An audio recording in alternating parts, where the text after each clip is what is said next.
सबसे पहले बात कर लेते हैं G20 की बैठक को लेकर। तो प्रतिबंधित संगठन सिख फॉर जस्टिस के मुखिया गुरुप्रबंध सिंह ने पन्नू ने रामनगर में होने वाली G20 बैठक को लेकर धमकी दी है। पन्नू की रिकॉर्डेड आवाज में इस तरह की धमकी वाली कॉल रविवार शाम को सैकड़ों नंबर पर आई थी, जिसमें G20 मीटिंग से पहले खालिस्तान का झंडा लगाने की धमकी दी गई है, जिसको लेकर अब पुलिस भी अलर्ट मोड में है। मामले में डीआईजी एसटीएफ अबुदई सेंथिल का कहना है कि ये एक प्रतिबंधित संगठन है जो पब्लिसिटी के लिए ये सब कर रहा है। तो इस मामले की जांच एसटीएफ को सौंपी गई है। इसके साथ ही कई जगहों पर चेकिंग भी की जा रही है। फोन पर दी गई धमकी में रामनगर को खालिस्तान का हिस्सा बताया गया है और सरकार को भी चेतावनी दी गई है कि अगर केस किए गए तो फिर सरकार की ही जिम्मेदारी होगी। और इस धमकी भरे रिकॉर्डेड कॉल का एक छोटा सा हिस्सा आप भी सुनिए।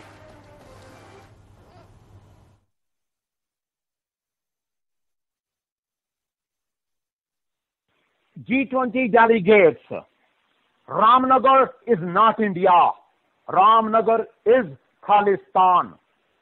Sikhs for Justice is going to raise Khalistan flags during G20 summit and Ramnagar at airports, at railway stations to show and internationalize that Ramnagar will be part of Khalistan once we liberate Punjab from Indian occupation through Khalistan referendum.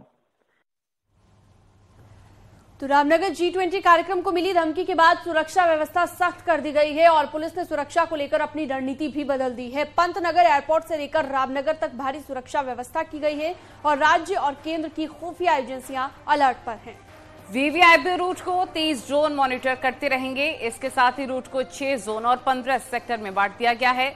वहीं summit की सुरक्षा में 40 inspector, 279 दरोगा और 2072 constable तैनात किए गए।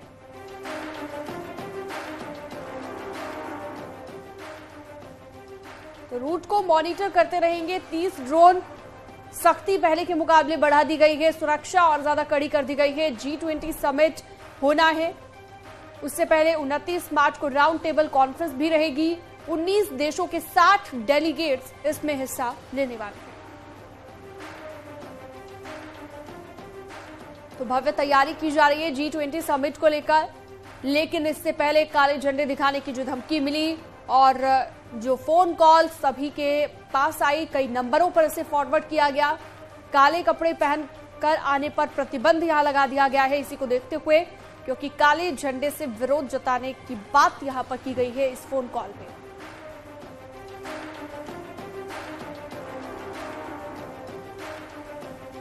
इसका गुरुबंध सिंह पन्नू का एक रिकॉर्डेड मैसेज जो है कुछ नंबरों में प्राप्त हुआ है। ये बेसिकली एसटीएफ द्वारा इसी मामले में जांच किया जा रहा है। ये स्पूफ नंबर चेंज नंबर से जो है इनका द्वारा एक रिकॉर्डेड मैसेज जो है कुछ मोबाइल नंबर पे आया है। इसको हमने जो पूरी तरीके से जांच कर रहे हैं और ये जो है एक पब्लिसिटी टाइप का भी इसको देखा जा रहा है। और वहीं G20 मीटिंग को लेकर मिली धमकी पर सीएम पुष्कर सिंह धामी का भी बड़ा बयान सामने आया है। सीएम ने कहा कि पुलिस, गृह विभाग को निर्देश जारी कर दिए गए हैं और हर गतिविधि पर एजेंसी की नजर रखी है। इसके साथ ही सीएम धामी ने उत्तराखंड में G20 सम्मेलन के लिए पीएम मोदी का धन्यवाद किया है और कहा G20 का कार्यक्रम अभूतपूर्व होगा।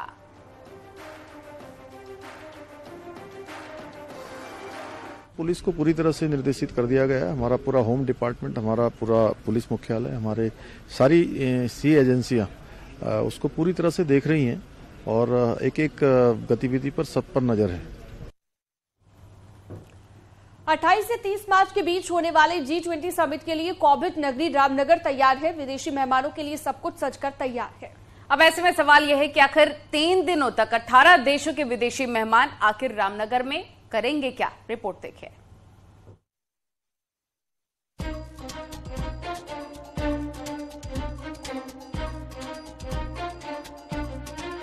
G20 समिट के लिए पंतनगर से रामनगर तक सब कुछ सजकर तैयार है।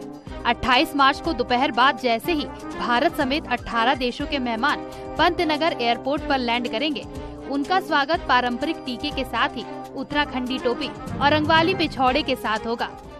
28 मार्च को पंतनगर से रुद्रपुर, बाजपुर होते हुए रामनगर पहुंचेंगे विदेशी मेहमान। 29 मार्च को रामनगर के ताज रिजॉर्ट में होगी साइंस की राउंड टेबल कॉन्फ्रेंस। रामनगर में होगी दुनिया के बदलते स्वास्थ्य और पर्यावरण पर चर्चा।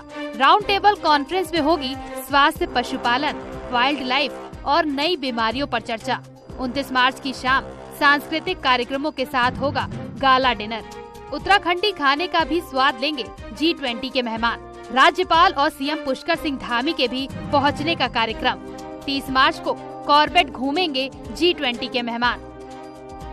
30 मार्च को दोपहर बाद पंतनगर से दिल्ली के लिए रवाना होंगे डेलीगेट्स।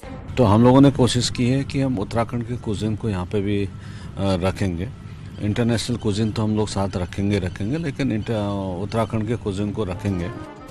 जाहिर है इस समिट के जरिए सरकार की कोशिश विदेशी मेहमानों को भारत के साथ ही देवभूमि उत्तराखंड की संस्कृति और खान पान से रूबरू कराना है। केंद्र सरकार के मंत्री भी इसे सरकार की बड़ी उपलब्धि करार दे रहे हैं। कैसी चीजें हमारी होती हैं और हमारे हिडन प्लेसेस हैं जिनके बारे में पता नहीं है, और जो हमारे मॉन्यूमेंट्स हैं, हमारी धरोहरें हैं जो एक से एक ऐतिहासिक हैं, हमारा इतिहास है, सब विश्व देखने वाला है। इसमें G20 समूह की अध्यक्षता कर रहे भारत के लिए वाकई ये बड़ा मौका है, जब G20 देशों के अलावा विशेष रूप से बुलाए गए बांग्लादेश, मिस्र, Mauritius, Netherlands, Nigeria, Oman, Singapore, Spain और UAE जैसे भारत के 18 मित्र देशों के वैज्ञानिक और वैज्ञानिक सलाहकार भी यहाँ पहुँचेंगे, जिससे उत्तराखंड को देश और दुनिया में नई पहचान मिल सकती है। न्यूज़ 18 के लिए रामनगर से गोविंद पाटनी की रिपोर्ट। तो अल्मोड़ा के फलसीमा में बाहरी राज्यों के कुछ लोगों के 100 नाली से ज्यादा जमीन की खरीद करने का मामला सामने आया है और ग्रामीणों का आरोप है कि गांव के कुछ लोगों को शराब और पैसे का लालच देकर भूमाफियाओं ने औने पौने दामों में उनकी जमीन खरीद ली, जिसमें कई ग्रामीणों से सहमति तक नहीं ली गई और ग्रामीणों ने आरोप ये भी लगाया भूमाफिया ने फर्जी रजिस्ट्री भी की है। मामला अब गंभीर हो गया है। गांव वालों ने प्रशासन से दखल की मांग की है। दूसरे में अपने मन से फर्जी कर रखी है। मैं गई भी नहीं वहाँ, मेरे को कुछ पैसा भी नहीं मिला, मैं नहीं गई वहाँ। और मेरे परिवार के जो है उनका खेत है वहाँ, इनने वैसे ही कर रखी है। उनका खेत जोड़ दिया इनने। आगे बढ़ते हैं। कोटद्वार तहसील के पास हुए सड़क हादसे में एक महिला की मौत हो गई। हादसे का सीसीटीवी फुटेज भी सामने आया है, जिसमें साफ देखा जा सकता है कि महिला चलती बाइक से कूद गई, जिसके बाद महिला को अस्पताल ले जाया गया, जहां पर इलाज के दौरान उसकी मौत हो गई। और अब महिला बाइक से क्यों कूदी है, इस बात की जानकारी पुलिस लगा रही है। घटना शनिवार की बताई जा रही है।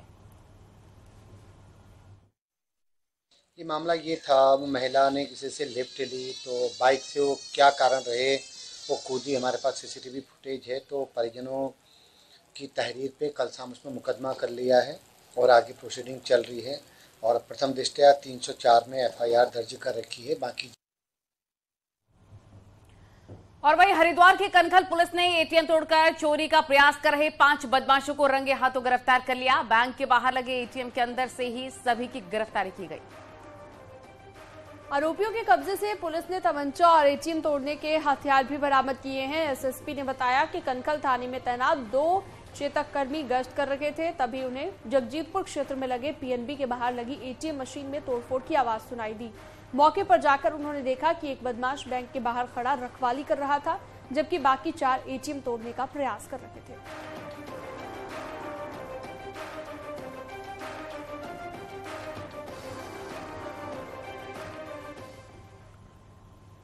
बीते कुछ वक्त में उत्तराखंड के कई इलाकों में धर्म विशेष के लोगों की संख्या बढ़ने पर अब सवाल उठने लगे हैं। ये लोग सरकारी भूमि में कब्जा कर बस्ती तैयार करते हैं और जिन पर अब पुष्कर सिंह धामी सरकार भी सख्ती दिखाने लग गई है।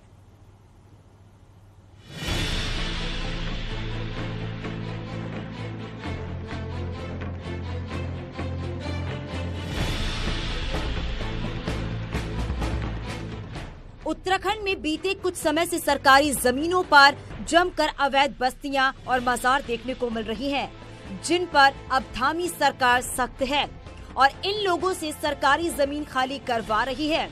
उत्तराखंड और हिमाचल प्रदेश के बॉर्डरों की शक्ति नहर में धामी सरकार के बुलडोजर ने 600 से ज्यादा अवैध बने मकानों को तोड़ दिया है। वही मामले में अब हिंदू संगठनों से जुड़े लोगों का कहना है ये एक छोटा सा इलाका है, लेकिन पूरे पचवा दून को अवैध कब्जे से बचाना है। विशेष के लोगों के द्वारा एक प्लानिंग करके षड्यंत्र के तहत बाहर से लोगों को यहाँ बसाया जा रहा है और इसमें इनका विशेष टारगेट ये होता है कि आप सरकारी जमीनें किसी भी प्रकार की, वन विभाग की जमीनें हैं, उन पर मजारे बना करके ये लोग बैठे हैं और बाहर से जो है वन गुजरों के रूप में बैठे हैं बस। उत्तराखंड में अवैध मज़ारों पर हिंदू संगठन से जुड़े लोग सवाल उठा रहे हैं। लोगों का कहना है कि बाहरी लोगों ने कैसे उत्तराखंड के मूल निवास प्रमाण पत्र तैयार किए। की तरह पूरे प्रदेश को चाट रहे हैं वो लोग, जिसमें रोहिंग्या, बांग्लादेशी, पश्चिमी उत्तर प्रदेश, बिहार, शर्बा और अन्य जाने कहां से मुस्लिम समुदाय के उस व्यक्ति को वहां बिठाया गया जिनका अस्तित्व यहाँ नहीं था। और प्रदेश में लगातार सरकारी भूमि से अतिक्रमण हटाया जा रहा है, लेकिन एक तरफ अतिक्रमण हटाने की जुगत में सरकार लगी है, वहीं दूसरी तरफ फिर ये लोग कहीं और अतिक्रमण करने में जुट जाते हैं।